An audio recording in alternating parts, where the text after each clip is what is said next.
Welcome to Modern Aikidoist Podcast. Before we start, I want to thank everyone who has supported the show, and in particular those of you who have contributed to the PayPal tip jar. Of course, the likes, subscribes, and shares help a great deal as well. I enjoy bringing you this content, and the contributions help cover the expenses for doing so. I've had a wonderful time chatting with the people on these shows, so much so that I would like to have them back for further conversations.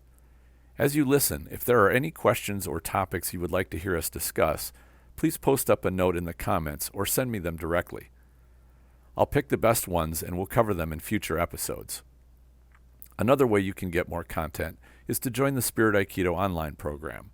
There are currently more than 130 videos in the program, with new ones being added every few days. Subscribers get access to video training and mentoring to techniques and training methods that I've adopted from other martial arts to make my Aikido more practical. Right now I'm releasing a series of videos on training Randori. There's a link to the program in the description. I invite you to check it out. Now, on with the discussion. Welcome to Modern Aikidoist Podcast. I'm excited to have Rionne Fujiwara back on the show. I know we did a really great interview with him a few months ago. People loved it. I enjoyed it. And we've been talking a little bit. And one of the great things about this podcast is meeting so many fantastic people. And he suggested to give DJ here an interview and have him on the show for a conversation. So I wanted to have them both back. And I'm going to hand you off to Rionne here to describe sort of their background and give you a little bit of a familiarization introduction to DJ. First, thank you again for having me. It was a blast last time. Absolutely. And I know that we got some great feedback, so excited to do this again. As I explained in the podcast, the first one that we did, I had been training with Tada Sensei, right? He's a 9th Dan and the highest ranking in the world. I was training at his dojo in Kichijoji, which is west of Tokyo. 3 times a week, and I would sometimes go to the Hombu every now and then, and drop in on a Saturday or a different day that Tada Sensei hadn't been teaching at his dojo. And I'd just been in and out of the place for a few years, didn't really find anyone that I kind of liked there. Everything was just kind of, I don't want to say run of the mill, because what I mean by that is that they have to have their own, Aikido has to be Aikido because it's the world. It's how they have to show Aikido to the world. So there's a lot of, from what I had seen at that time, a lot of people with just their own this is Aikido, and I was looking for something special, and I didn't kind of really like a find cookie cutter approach. Yeah, well, I guess so. Yeah, I was looking for something special. I didn't really find it, so I stuck with Tada Sensei, but I wasn't happy there. As great as he is, he's a great man and a fantastic budoka. He's not just an Aikido guy. That's a true definition of someone who does Budo, right? Tada Sensei. But it still wasn't what I was looking for, having my background in, karate and kickboxing and other stuff. Something was missing, and I was on the verge of quitting Aikido, to be honest. And one of my friends from Australia came over to Japan, and we went down south to a place called Tanabe, which is O Sensei's birthplace, for the International Aikido Congress. And it was kind of going to be my swan song. And we were going to, train by day, party by night. There wasn't a whole lot you could have done at Tanabe to party, to be honest. I mean, just maybe some ramen noodles and a couple of beers outside the convenience store. But that was our plan. Well, that's a major party right there. Yeah. That was our plan. And anyway, first day of the Congress, same thing. I think Tissio Sensei was there. He had a massive following on the tatami. And then a guy called Seki did a class. And I was like, wow, this is cool. This is new. This is something that I might be. I was really looking for something different and looking for, a way to get out of Tada Sensei's dojo where I wasn't happy. And I thought, oh, Seki Sensei, this might be okay. And then that class finished, because in those congresses, you do like 5 classes a day or something, 4 or 5 a day. Straight after was Yokota Sensei. And his very first ticket, I was like, oh my God, this is the guy. I just knew straight away, this is the guy. I think he threw a sidekick or or done some kind of like whatever it was, and it was just like, this is it. This is the guy. DJ wasn't there at the Congress, and I was just like, it was like love at first sight, if that's the word to say. You And found what you were looking for. Yeah, I looked him up immediately online, and I found that he was teaching at Hombu. And I went to the very first class after I got back from that 1 week Congress, and it was a Thursday afternoon at 3 p.m. And I get on the tatami, and I see this guy who looks like Jason Statham up the front, stretching like he's an Indian doing yoga. I was like, who is this guy? DJ just stood out straight away. Sam's on and bow, and then he darts to the front. I was like, I switched on. It was the very first impression. I was like, damn, all right, serious teacher, serious student. I couldn't help but just like the attraction to watching. And then Sensei called DJ up for Kemi straight away. I was like, makes sense. Got it now. Got it.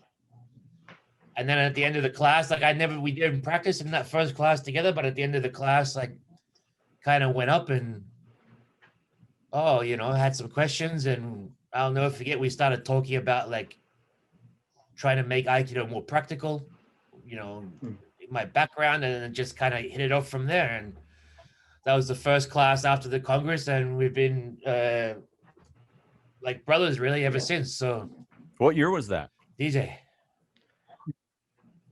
That was 2008. Okay. October 2008. Right.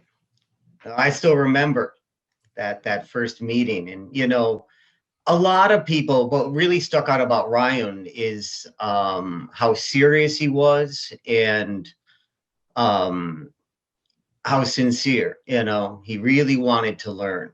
A lot of people say they want to practice with Yokota Sensei. He wasn't the first one. And then they realize how hard it is. He expects a lot. And then his students, I wasn't the only one. He had other students that were, very good. And so Yokota Sensei expects a lot out of his students, I think. So Rionne really stuck around, and we've been like brothers ever since. Cool. DJ, maybe you'd want to explain your background just a little bit for the listeners who may not be familiar. Sure. So I was in Japan a little over 18 years. I did Aikido all that time, but I spent 1 year at Kokusai Budo Daigaku, which is the International Martial Arts University. And when I was there, I did Judo and Kendo and Aikido for 1 year full time. It was a lot of fun. And then I moved back to Tokyo and just stayed at the Hombu at Aikikai, training there. And then my senpai, Olivier Guéron, introduced me to Daitoru Aikijujutsu from the Takumakai in Osaka. And then I ended up doing that for over 10 years. Got my san down there. And then my last 3.5, 4 years, I practiced every day at the Shotokan Karate at the JKA Sohonbu Dojo. And that was incredible. So during my time there, I was fortunate enough to be able to get 4 black belts, and I got my Godan in Aikido there. I did all my Aikido testing at the Aikikai, either with Yokota Sensei or at a regular test. You could test with him at his dojo. That was at Hombu, his class.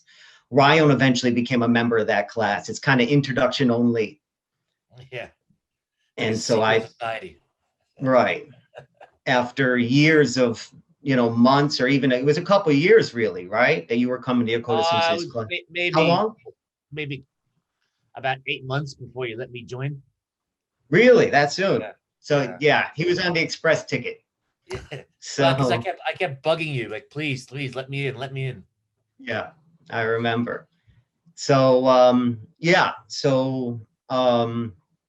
was fortunate to stay there a long time and meet some great people. So that's kind of my martial arts background. Cool. And now you're back in Chicago?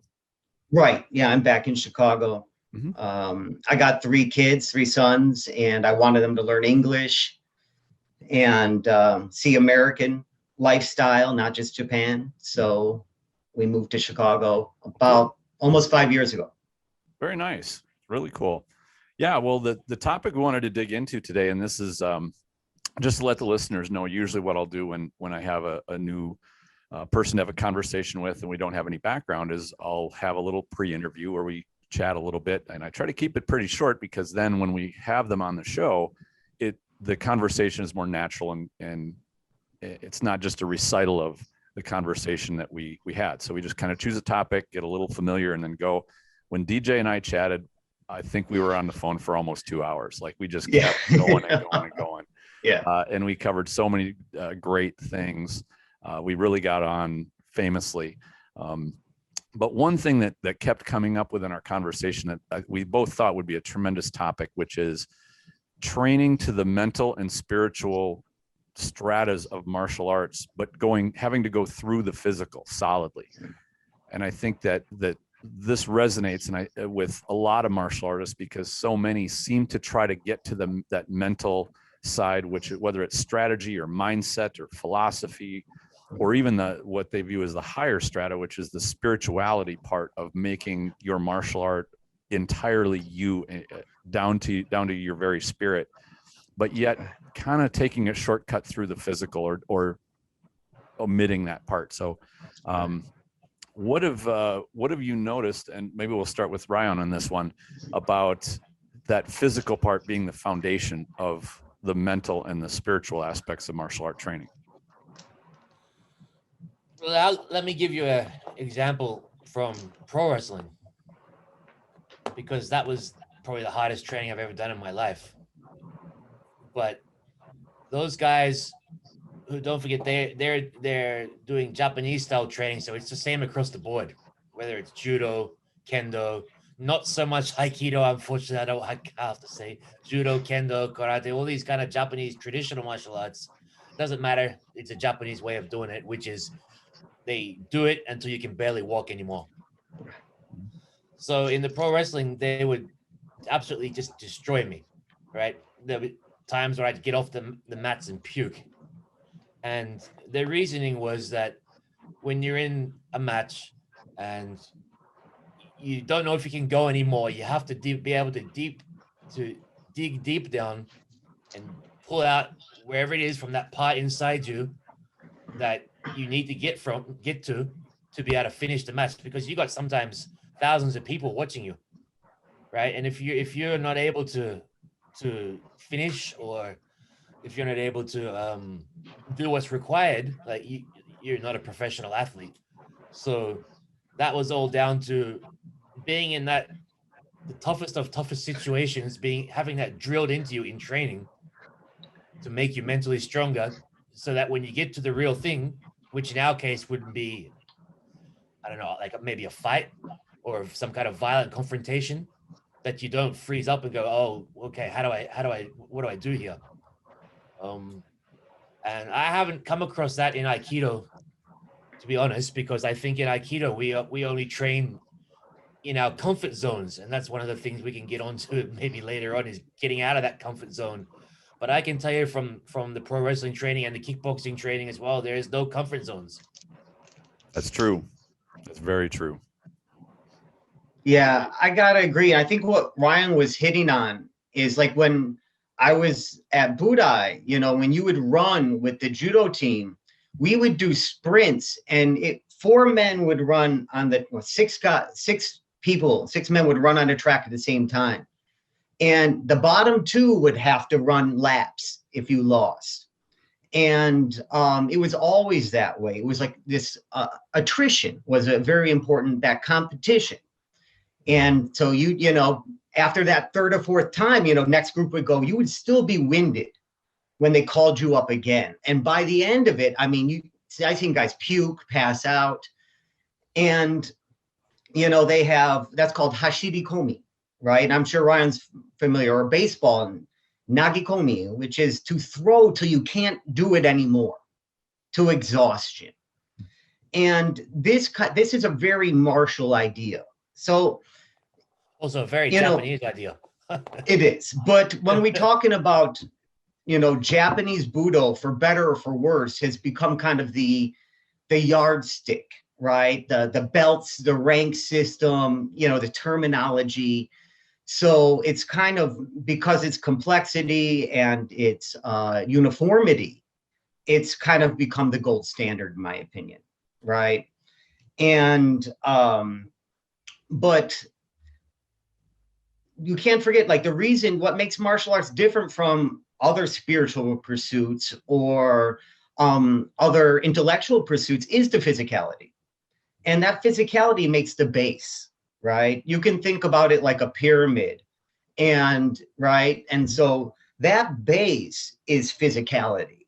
And then you would have spirituality, intellectualism as walls or other sides of that pyramid. But without that base, there's nothing there.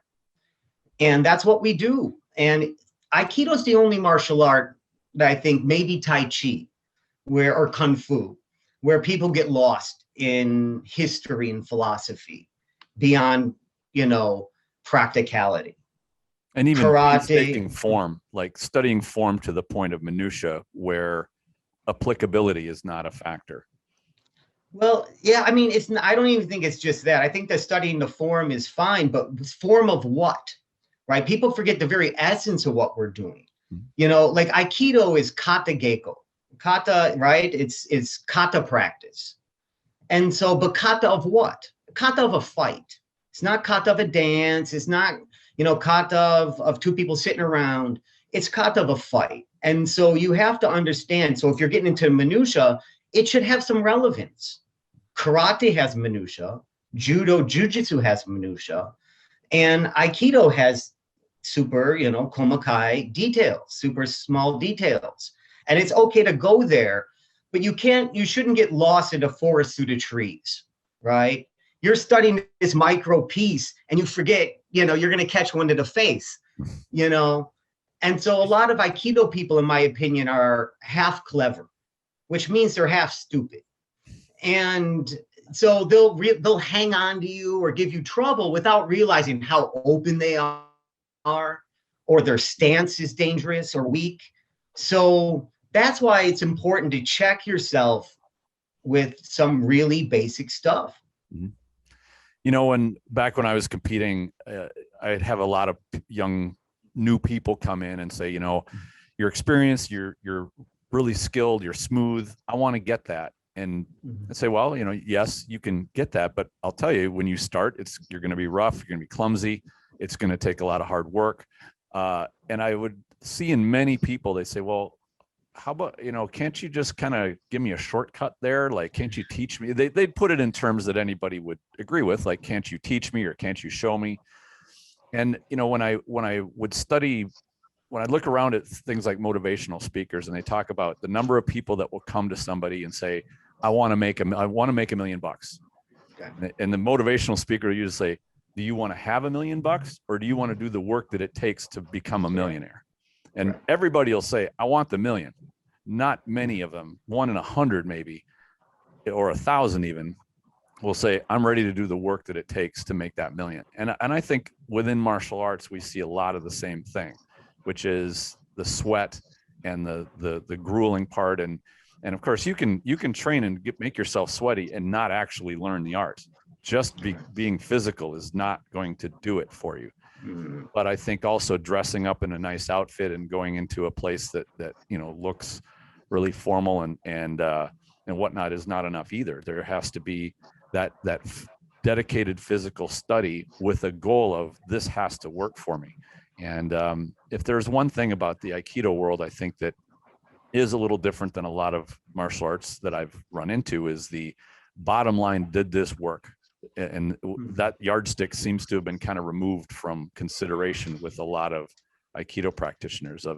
They think, well, was my posture really good?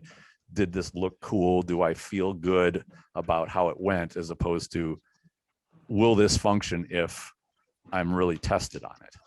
Right.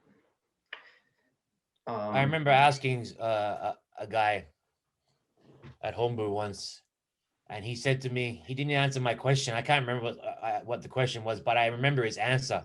And his answer was, well, you know what? I'm looking for more than just, does it work? I'm not looking for it if my stuff works. And I should have pursued that, but I just dismissed it and walked off. But I think a lot of people need to get out of the gray zone. And it's okay to do Aikido because you want to be a better person. Mm-hmm. But I don't think you can hide in the little gray area of practicality. You know, I think that you can be a better person while also being a better martial artist. Absolutely. You know, I think, and DJ brought up a great point within our discussion, which is the idea that you actually build that mental and spiritual side upon the physical training. Like it comes out through those physical parts. And as he explained that to me, and he made a great point about this, an analogy popped into my head. It's like, you can view that you can get to that spiritual level with something like playing guitar. Like you can become so into music that you've bypassed, or you've gone through the physical part of learning to play, and now you've gotten to the point where you're just playing beautiful music without thinking about it. You've gone past the mental part. But if you start playing guitar thinking that you're going to be Stevie Ray Vaughan or Eddie Van Halen, you're just making racket. And you can do that, you can learn that way. But if you take the strings off the guitar, now you're not learning anything. You're just posing. And it's the strings and hearing the notes that give you the feedback of whether you're doing well. And to me, in that physical realm, that's what uke is for. And a good active uke will remind you, no, you're playing crappy music. You need to clean this up. This has got to sound right. It's got to work right.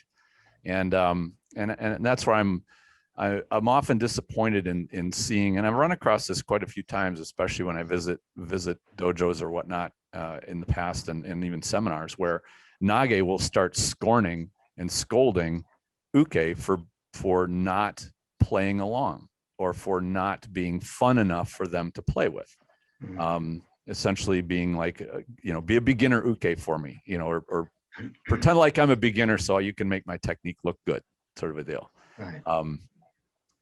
So I personally like telling uke, all right, tune this up a little bit, give me some heat. I want to, screw with my technique because I want break it, because I want to make sure it's strong and that I can adapt to the variations that can happen in the chaos of a real fight. In that sense, I love to just quickly. Sorry. In that sense, I love to take raw beginners in training. Yes, very much so. Because they don't move the way that everyone else is programmed to, and it really becomes a nice little bit of research. But sorry, DJ, you were saying? No, I just, I agree, and I think the real issue here is that these people don't know the first thing about martial arts. When you hear that people are redefining martial arts, look, if you're doing something just spiritual, well, there's churches and synagogues and temples and mosques, and you can go there for that. And if you want to do something physical, you can go to the gym or run down the block. But Japanese martial arts is based on Shin-Gi Tai, right? Shin is kokoro, feeling. Gi is Gijitsu, or technique, or, philosophy, thought. And then Tai is body. But everything is based on the physicality in martial arts. And if people have questions now, does it work? Well, martial arts has those three parts to it, right? And so if it works for one of those things, that's okay. So, Tristan, you mentioned about somebody just going there and getting a good workout. Well, at least they'd be in better shape if they had to defend themselves. Sure. If they were trying to reach a deeper spiritual end, well, maybe they can come to some kind of agreement instead of fighting, right? Some kind of deeper level where their ego's not involved and they could get out of trouble that way, maybe. But that's like, that comes after the base. You cannot skip the work. If there's no sweat in there, then you're doing something else, and I joined a Buddhist temple when I was 18, went and meditated. Great. But if it's different from training. And so if we're training, it's not up to these people to redefine it as a strictly spiritual practice. Even if you look at, Sensei only wrote one book on Budo, on Aikido, called Budo, right? You guys probably seen it. Yep, I've got it. Yep. Right? Well, after talking to you, Tristan, I started looking, I haven't read that thing in years. Yeah, me and neither. so I pulled it out. Incidentally, we were talking about Taira Sensei, and he's the uke on the front cover, I believe, that O Sensei's throwing. Oh, really? Yeah, the young kid that he throws across the room. Right. And that book, the first 30, 40 pages is almost indecipherable to any level martial artist. I took it about as far as you can go. I moved to Japan. I studied with Japanese Shihan in Chicago with Toei Sensei's where I started. So I've been with Shihan for, 25 years. Mm-hmm. And learned to read and understand Japanese a bit. And I lived there 18 years. I got it. And I looked through those pages, and it's, talking about the universe. And, it isn't until you get to where he starts demonstrating that he literally says, well, smash the face or strike the ribs. Mm-hmm. So he told us to do this. I use this at my my sandan or yondan paper for my third or fourth dan. You have to write a paper at the Aikikai. And Yokota, when you go for a grading. When you go for a grading, when you test. For any of the dan it. ranks, you got to write a 1 or 2 page paper. And I think it was my sandan. And I can't remember. But Yokota Sensei had me do it on Aikido and the book of Goden no Sho, the Miyamoto Musashi's Book of 5 Rings. Mm-hmm. And, and there were a lot of comparisons there. And even Yokota Sensei said it was, Benkyo narimashita. It was good study for him. Because O Sensei says right in there to do techniques hard. And it shows a temi to the face. It doesn't show this mystical stuff. So I don't know, I think they're putting their own mind into it instead of seeing what O Sensei laid out for us. It's interesting you describe that as, a Westerner that goes over there. And I remember covering this ground, I really wanted to dig in and try to get to why is there so much vagary and disagreement and kind of mumbo jumbo word salad when it comes to, what was O Sensei's message? What did it mean? And, I thought, well, maybe to the, because you hear this a lot, the Japanese mind is incomprehensible to the Westerners. Like if you're not from Japan, you'll never understand the culture, no matter how long you spent here. And the thing that I found interesting was that even native Japanese people who were his students did not comprehend what he was talking about. And to my knowledge, not one of his direct students really makes a claim to fully understand what he was talking about. So I don't think that that's a West versus East or Japanese to non-Japanese gap. I think that was a gap between the founder and literally everybody else. And right, but the people in Japan, I mean, you can say what you want about the Aikikai instructors, but they're very serious about what they do. Oh, certainly. Right? They're professional teachers. And you get people there doing that, but here you kind of get people, Aikido is love. They joined on that message. In Japan, at least there's a basic understanding like Americans have about baseball. Mm-hmm. Right? I played a couple years of Little League. I don't know much about baseball. But, you know it from being an American, seeing it on TV and stuff. And Japanese know martial arts equals hard work, or should. Mm-hmm. A lot of Westerners hear that Aikido, you could turn your partner's energy against them. And, and you don't have to be strong to do it. This is ridiculous. I don't know any martial art where you don't want to be strong. Now, being stiff is different. I wonder if this is a recent thing, because when my father started doing Aikido and when I started doing it, like that was not the way we thought. That could just be us, but I wonder. I'm asking you guys: do you think this is a common trend of the last, say, 10 to 15 years that people are thinking like that. Because, like, you know, in the 90s, Steven Seagal was kicking ass in the movies and taking names and made Aikido worldwide famous. I mean, what do you think? Well, my history doesn't go back as far as DJs or even yours, but I do realize that in a community as large as the Aikido community, which is, I think, what, 1.5 million practitioners or somewhere in that ballpark, it's pretty big. You don't get a sudden change of Aikido training overall being pretty rigorous and focused, and then suddenly within about a year or two, you get 2/3 of the community that's not breaking a sweat and they're kind of just doing a little motion practice. So something tells me that, yeah, in the last maybe 15, 20 years, it's drifted to that. But I don't know. I think it could have started as far back as the 60s when O-sensei was alive. And maybe it started to kind of wind down in some areas after that. And perhaps it was under the influence of instructors that got older and their knees and their body couldn't handle taking ukemi, and they got more, subtle to the point where new students that came in that wanted to emulate them started to move like old men that had bad knees.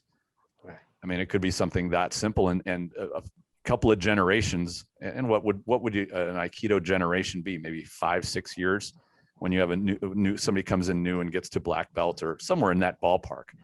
So you got 3 or 4 generations where the average age of Aikido practitioners gets older, shifts from maybe 20s to 30s up to 50s to 60s. That martial art's going to look totally different when the age profile goes up into senior citizen range. You see that with judo too. I know some really great judoka that are in their 50s and they don't do judo like a 20-year-old or 25-year-old. That's a young man's martial arts. It definitely is. Utmost respect for judo. I love it, but the human frame is not built to handle that for extended periods of time. Well, you can see where the Gracies decided to tweak it to make it something for everybody. Sure, yeah, and there's a place for that. DJ, your thoughts? Well, I was just going to say, first off, there's a couple like fundamental differences between Aikido and other Japanese Gendai Budo, right? Modern Budo, right? Stuff that came after the late 1800s, right? So the stuff that we think of as Japanese martial arts, right? Judo, Kendo, Karate Do, Aikido, right? Only Aikido doesn't have some form of competition or shiai, right? Some form of kumite. Right. You said the taboo word, my friend. Yeah. The C word. Well, but I don't think this is necessarily a weak point, right? It's just a different point. And so first off, martial arts, should go 0 to 10, right? And your martial art, my martial arts, I try to 0 to 10 are 2 most important numbers in martial arts, right? And because that's 10 being, or 0 being completely relaxed and 10 being extremely tense, what power put in, right? So it's only at that last second do things snap, right? Or the throw, or the choke, right? Or the shiburi, right? With the hands.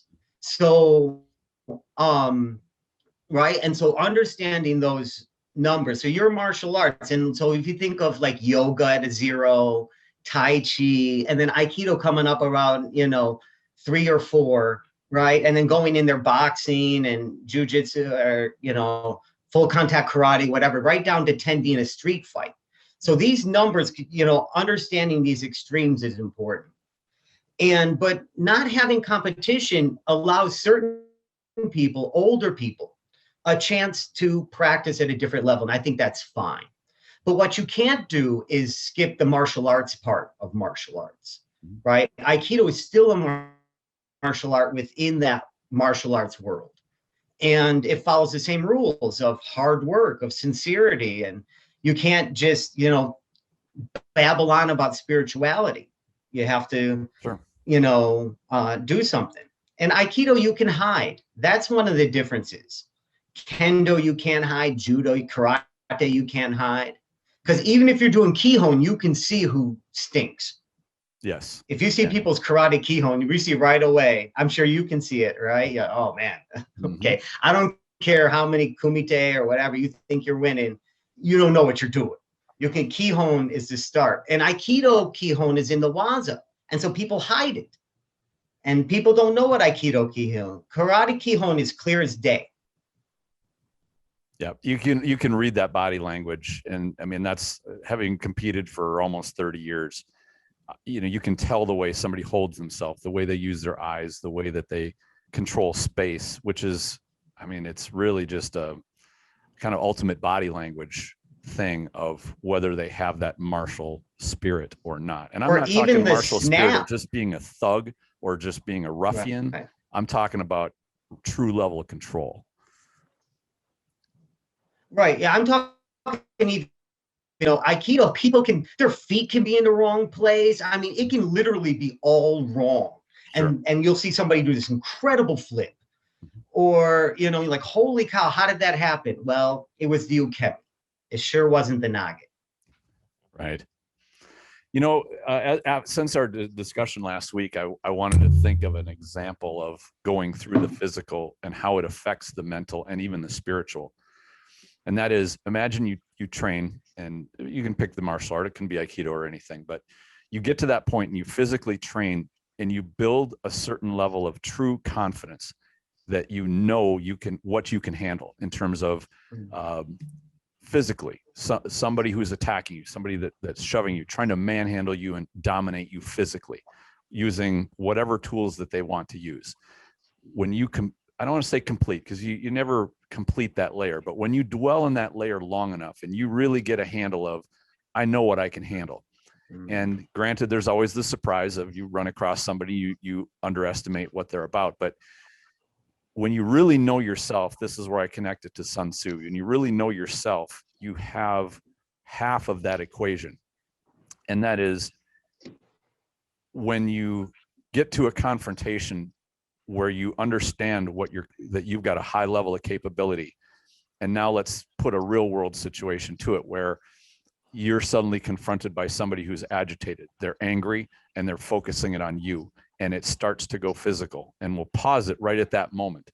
And you start to think about how could this come out? What am I capable of doing that will stop this person from furthering their aggression upon me or making a victim out of me?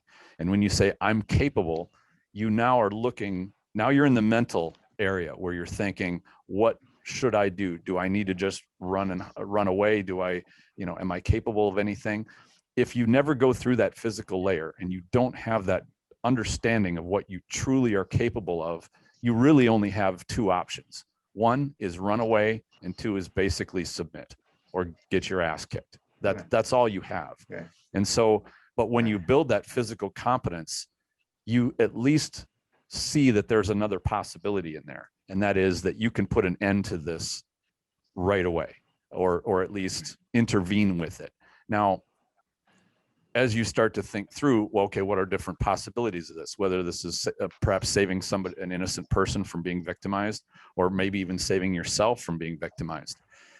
Now it gets to the point where you realize I've got some options. It's not to say you're going to turn into some crusader and go beating everybody up when they seem to be giving you some resistance. But you put it. What am I getting an echo here? Okay, sorry about that. But once you start to realize your own capability, I think the next thing is you get to a spiritual level where you realize, what's my obligation as a human being? Is my obligation to help people that need help when I know I'm capable of it? To me, that starts to get into where a true warrior, the heart of a true warrior is. And I'm not talking about a warmonger, somebody who craves violence. I'm talking about somebody who their role in society is to protect their community, their family, themselves, and to maintain or establish peace. Like, to me, that's what warriors have been throughout society. And by warrior, I don't mean a soldier, just somebody who's hired by their government to go fight. I'm talking about any individual that faces and deals with conflict in order to establish peace. So maybe that's kind of a big ball to wrap it up in, but that, to me, without the physical layer, all you're really doing is imagining yourself as a peacekeeper or as a warrior, whatever term you'd want to put to that, but you're just kind of being a poser. You don't have anything to back it up. And that's the concern I would have for anybody that feels like they want to kind of skirt around the physical layer to get to that cool mental, I want to be a peaceful warrior sort of spirituality thing. But without the physical, it's just a paper tiger. There's nothing really there. Well, Tristan, test some of those guys who supposedly reach that level. Mm-hmm. And you find it in, I do Zazen, and you find this in meditation world too. They'll tell you, sometimes I teach meditation in different areas, or I'd meditate with different people. And sometimes they're in underprivileged neighborhoods. And you would hear people, at time discussing meditation, saying, well, they should just, meditate through the problems. And I'm like, well, look, if you're in poverty, if you live in a dangerous neighborhood, if you're going to a crappy school, maybe zenning your way through it ain't going to work, and these are people who've never been tested. They live in the suburbs. They live in a nice place. Pull a gun on them and let's see them zen through it. Let them zen, at when you're worried when you're going to a cruddy school and you're trying to keep your grades up. And so I don't give out, fake advice. I give out things that should work as an instructor. And whether I teach my kids or I teach anyone else, I try to give things that are practical and work. And you mentioned about, a center, right? Chushin. This is, if you look at a picture of O Sensei, one of the more famous ones is the drawing of him with kind of the belly and the glow behind him. Mm-hmm. And if you look at the Buddha, they're often represented with a large belly. And Ryan knows this is Chushin, right? And a Hara Deketeru, right, Ryan? So you made your center. And the only way you can make your center is through that hard training, right? Is going through that hard physical training. That's where it comes from. When you need to pull it out, that's the area it comes from. It does come from deep down inside in your center. It does. Right. But I did want to mention that there's really Mitsu Chushin, right? There's three, just like there's three parts to martial arts. Well, we make the other two, right, through the physical Chushin, right? That's unavoidable, right? But to make the mental or the spiritual, right? So let's say, like, I've seen guys, in neighborhoods in Chicago or New York, tough dudes, and that, they have that kind of martial attitude, never trained in a dojo before or only trained a little bit, but they got it the hard way, right on the street. And you can see that look, like you were saying, that look in the eye, how they carry themselves. And I have a good friend of mine who has a dojo in Spanish Harlem, in Jikundo dojo in Spanish Harlem, right on 117th, right? So, and he's had it there for almost 20 years, like 17, 18 years. So before it started to change, and it's still a rough place, Spanish Harlem. And he would say, I'd see some of the tough kids in his class. I go, wow, these are tough kids. He goes, yeah. He goes, you see those gangsters down the street? He goes, if you want to see them cry, just ask them about their dad. And right, because they're open emotionally. They haven't gotten that center emotionally, because you can only make that kind of real heart center, your emotional center, through good training there, through correct training. And you can't get that being abused or whatever else. Dojos aren't those places, right? Dojo's a safe place to be pushed, to increase your levels. Gangs and violence is, not a safe place to get those same techniques. So a dojo is a safe place for us to push ourselves physically to get those same, that eye of the tiger, that, that killer instinct, to develop that. Because otherwise, how can you develop that in a nice suburb? How could you develop that when there's absolutely no need in your life? I had to develop this because I was a skinny kid in some rough neighborhoods in Chicago, and I saw right away, I better do something, right? I mean, I walked around most of my adulthood between, 130, 135 pounds. So, you better carry something. And that was in the martial arts world or in Chicago or places I worked. And so so a dojo is a safe place for regular folk to push their physicality, their mentality, or their spirituality in a safe place, including those who I've seen a lot of rough guys come in who had that look. And then you see them soften up. You see them take care of other people. They love the etiquette the most. And you find intellectuals who maybe aren't the best physical guys or women, but you see them push, be hard on me. You know, I used to have this stiff old guy. He's actually my Zen teacher. I met him in Aikido in Chicago. And he came from New York. He was training in Aikido with Toei Sensei. And he was so stiff. And he had to be about 55 or 50. He's 50 years old and super stiff, but super strong. And he'd come up to me. Oh, Nagashi must throw me hard. And I'd throw him. And he would take horrible look at me. And we would do this again, he'd do it again. And then he asked me during cleaning time, well, what can I clean? Let me clean the toilets. And that's when I knew he was for real, because he wanted the lowest job you can get. Nobody wanted to clean the dojo toilets. He volunteered. So he was trying to push himself being a Zen master in every way he could. And I think that's what martial arts is, and the dojo's the place to do it. Good points. I know for me, a long time people advocate doing some type of meditation. And for me, the movement has been the meditation. I've always found that calm in being that I have a task to do, or I'm trying to hone my art or my fighting or my technique or, what have you. It's a place to put everything else aside. Like, that's the meditative part to me. It's within the physical. It's not outside of it or surrounding it. It's inseparably two different things that are one. What would you say about that, Rionne? I just want to quickly follow up on what DJ said. Sure. And I mentioned this to you earlier, or in our previous podcast, Tristan, but the tummy doesn't lie, right? You remember That's the beauty of it. You only have in your toolbox what you have in your toolbox. You can fake it. A lot of people say, like, especially I'm involved in the film industry here in Japan, and it's like, fake it till you make it. And you can fake it a certain way or for a certain amount of time. But at the end of the day, you have to be able to produce the goods at some point in time. Martial arts, job, life, whatever. And I've had a bunch of old guys, well, not only old guys, but a bunch of people at Hombu stand in front of me and try and stop me and put their face out, and you can't do the technique. And I'm just, like, the good martial artist in me just goes, yeah, okay, man. But,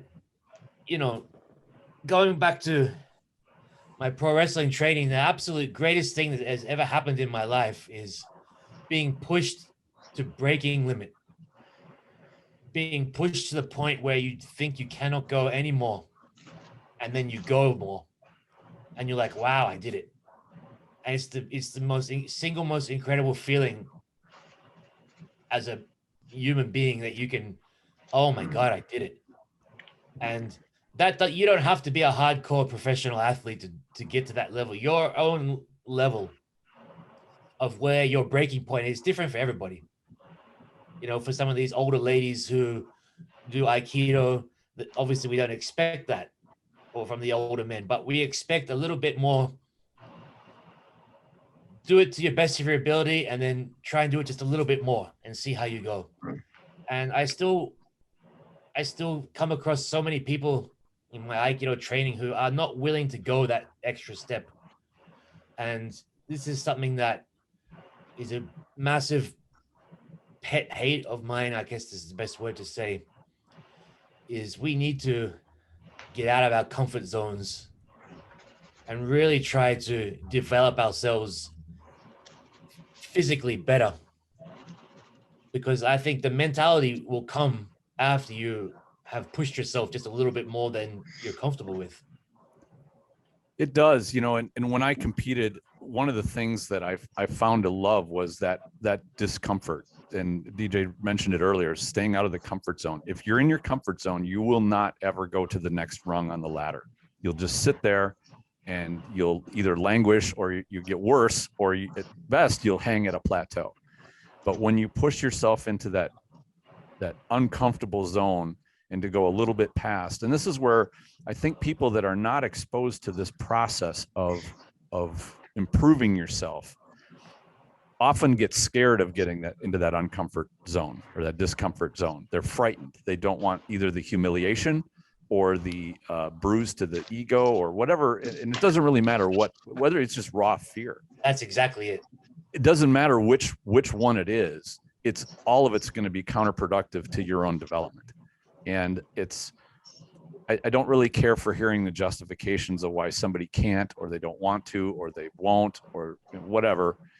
All of those things is that what they call about messaging, when you tell yourself that you suck and you're awful and you'll never get better at this and you're wasting your time, and you bombard yourself with that, and you wind up, it's a prison of your own making. And when you throw the door open and you say, give me the discomfort, give me a little bit of that, I think the careful thing is to make sure that those rungs on the ladder are not spaced so far apart that you can't get to the next one. Right. You can't make your training so difficult that you've suddenly realized that you're completely wasting your time. You're frustrating yourself. But if you make those small incremental improvements, get a little uncomfortable, and then conquer it, then make yourself a little bit more uncomfortable. You conquer that, like you're climbing that ladder one rung at a time.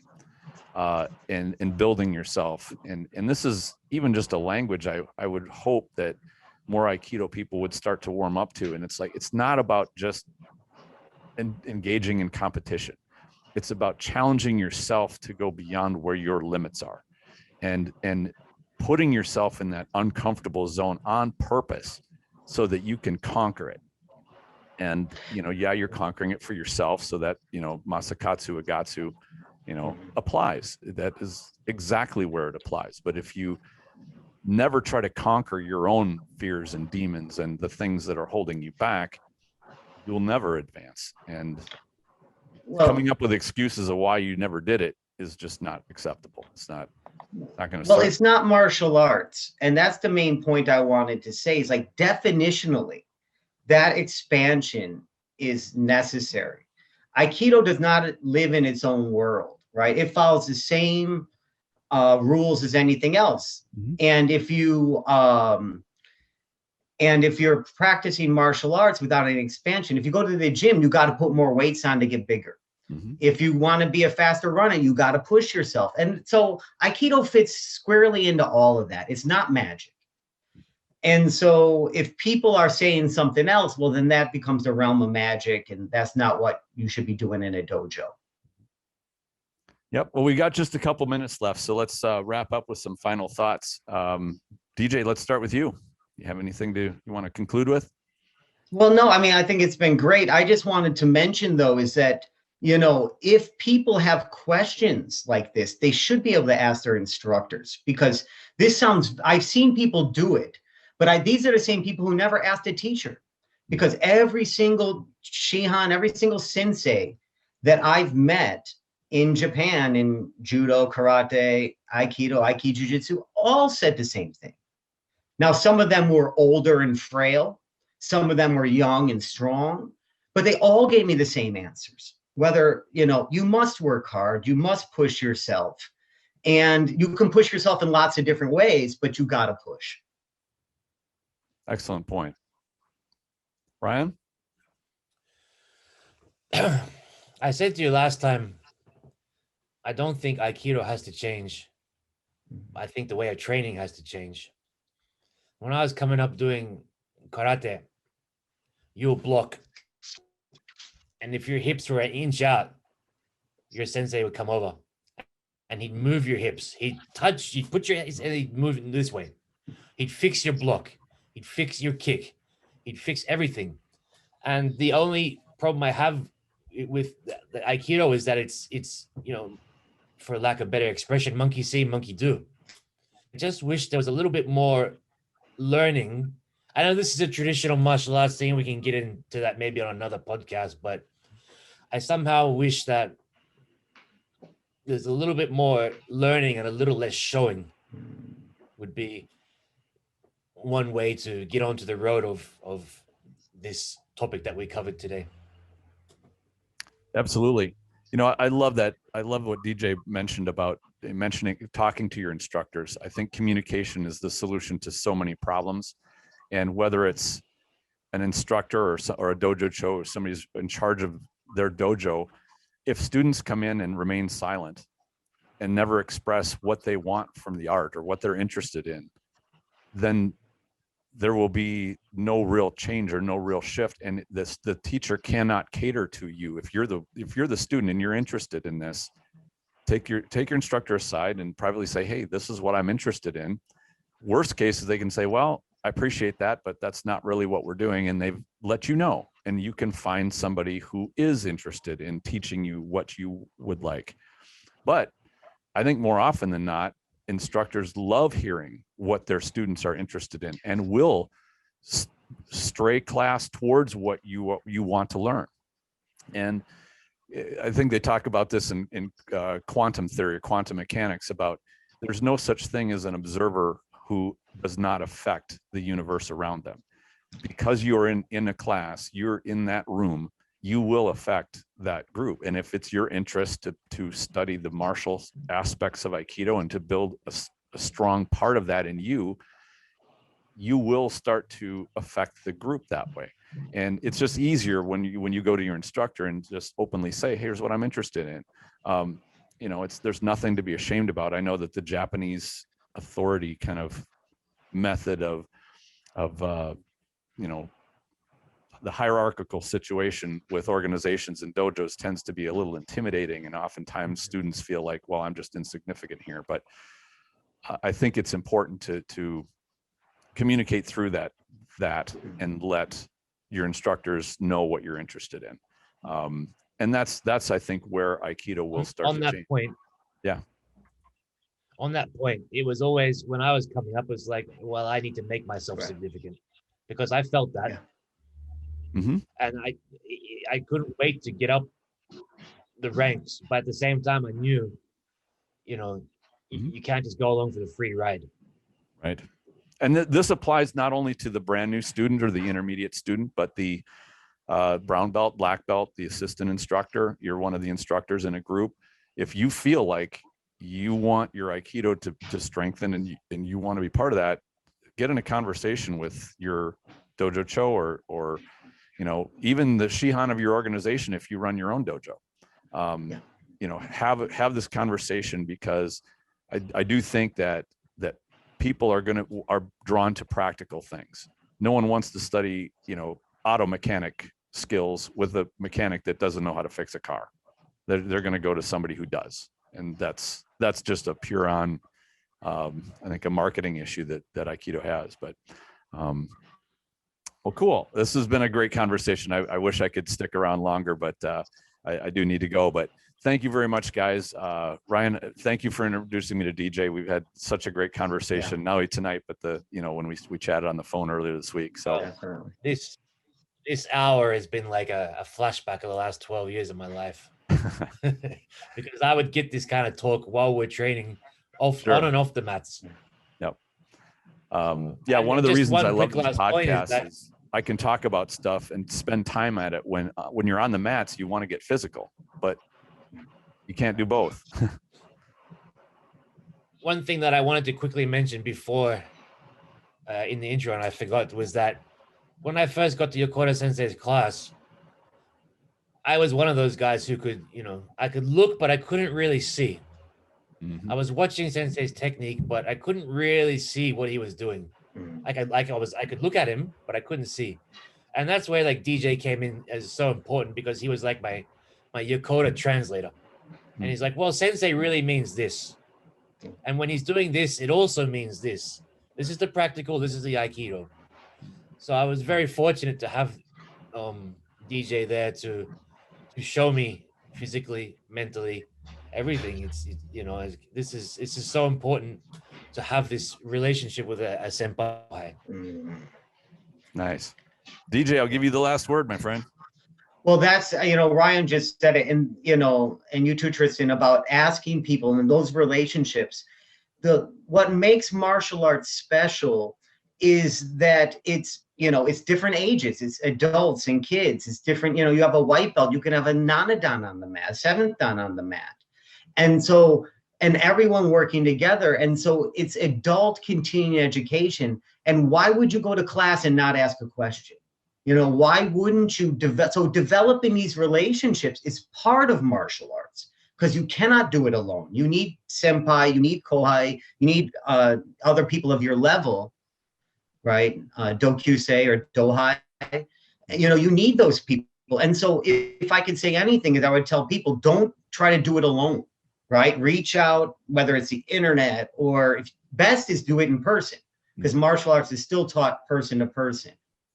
But reach out, and try to make those relationships for long-term growth. That's a great point to wrap it up. Thank you very much, guys. I know this has been a little challenging with Rionne being over in Japan and DJ and I being over here in the middle of the US, but I'm really glad we could work this out, and it's been fun. It was awesome. Yeah. Thank you. Yeah, you bet. Too. Thanks, guys. Have a very good night, and we'll talk to you again real soon. Thank you. Thanks, guys. Thank you very much for watching and supporting this podcast. Enjoy your training.